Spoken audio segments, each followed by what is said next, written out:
Okay, so this is one of our install videos on how to do the Steelscape edging. Our edging is made from 3mm Core 10 Australian steel, which is a mixture of nickel and copper and steel, just like most of the stuff that we make. What are the parts you need? You need some pegs. You need a hammer to tap the pegs in. Obviously you need some edging. You just need to work out roughly the quantity that you need, or let us know and then we can make up a kit for you. You need some metal cutting screws, and you need a cordless drill if you're installing it yourself. The screws and the drill we leave up to individual choice, because there's so many different types of screws. You might want them to be a feature, you might want them to be less obvious and rusting with the edging. But let's take it one step at a time now and install this.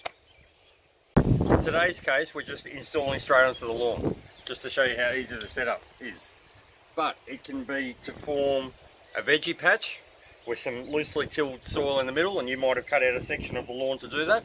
It can be along the edge of a garden bed that's already been preformed and had some timber edging or something like that put along there, and we're going to go in and replace it. But today, just on the grass, I'm going to show you how easy it is to set up. Now, if you've got a long straight edge to do and you don't feel comfortable to just line it up by eye, I suggest you tap a peg in at one end, tap it right at the other end and run a string line.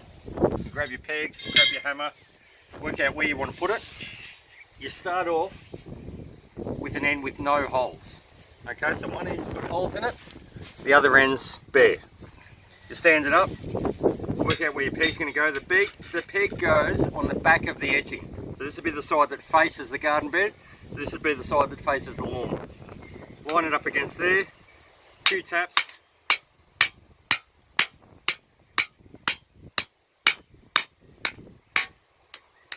A little twist if you need to.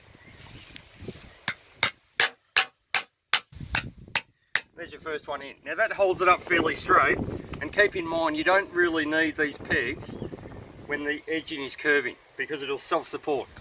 If you want to tap the edging a little bit into the ground, give it a little tap, drive the peg in a little bit further, and that will cause a separation between where the grass roots are and essentially where your garden bed is. But it doesn't really need to go down too far, maybe 1 or 2 centimetres, that'd be it. So we move down a little bit further now. We're going to place another peg in, normally about halfway, but just evenly spaced. Wherever you think the pegs need to go, that end may be secured against the sleeper or something like that. This end will be secured against another piece most of the time.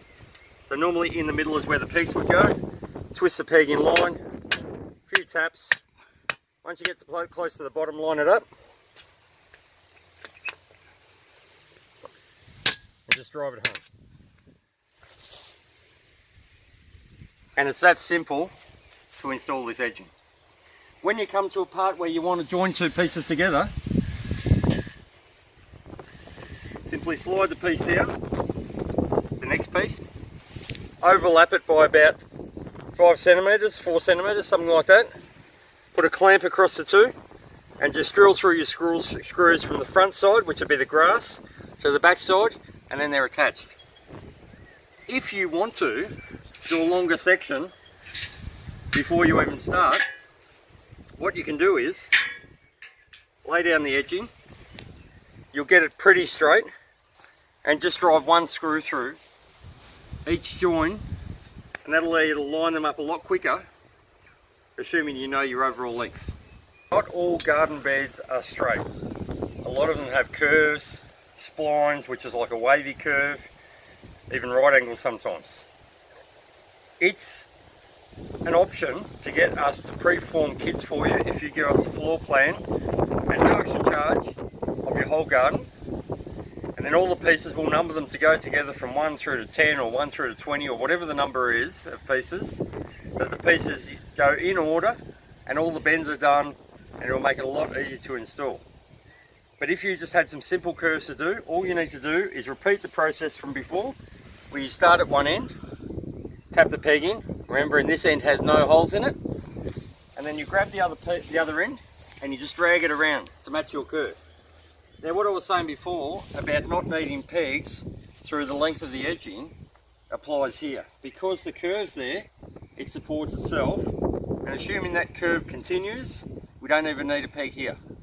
The only time we need a peg is when either the edging straightens out or it's the termination of the edging wherever the other end might be.